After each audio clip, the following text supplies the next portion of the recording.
In 2017, a group of some 700,000 Rohingya Muslim refugees sought shelter in the southern portion of Bangladesh, and this was to escape some human rights violations that were happening in the area that they came from. The article Life in the Camps aims to shine a light on some of the conditions that these refugees had to live through while they were in Bangladesh, and unfortunately these conditions weren't much better than where they came from. The article itself uses many different rhetorical appeals to get a point across, and this point is that the conditions that these refugees should be in should mimic what their own citizens are in. However, unfortunately, this wasn't the case. One of the main rhetorical appeals that the article uses is this idea of pathos. Now, pathos is an appeal to somebody's emotions, so typically when you see this, you're going to see it in somebody being portrayed in a way that evokes some emotional response from you. And this is exactly what's the case in this article. And there are a few different occasions where they show children in very unsanitary and unsafe conditions, and that is used to trigger an emotional response from the reader. And here are just a few of examples.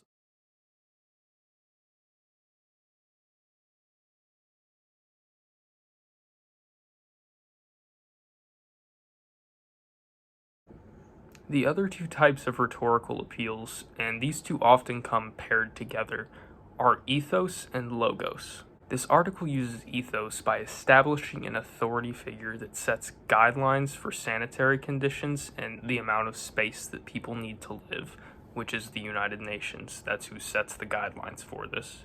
This article typically starts out with a guideline from the United Nations, and then subsequently it shows how those guidelines are being violated in Bangladesh at the time of the article.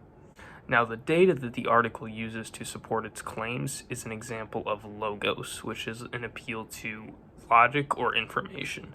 So anytime you see any sort of, chart, graph, any sort of data points, that's all going to be used as logos.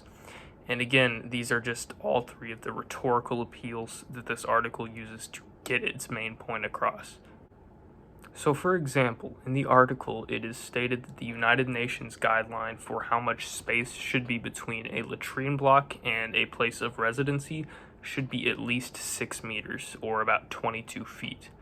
This is ethos, as it has the authority figure, the United Nations, setting that guideline. Right afterwards, the article gives some useful information in the form of a few graphs, such as this.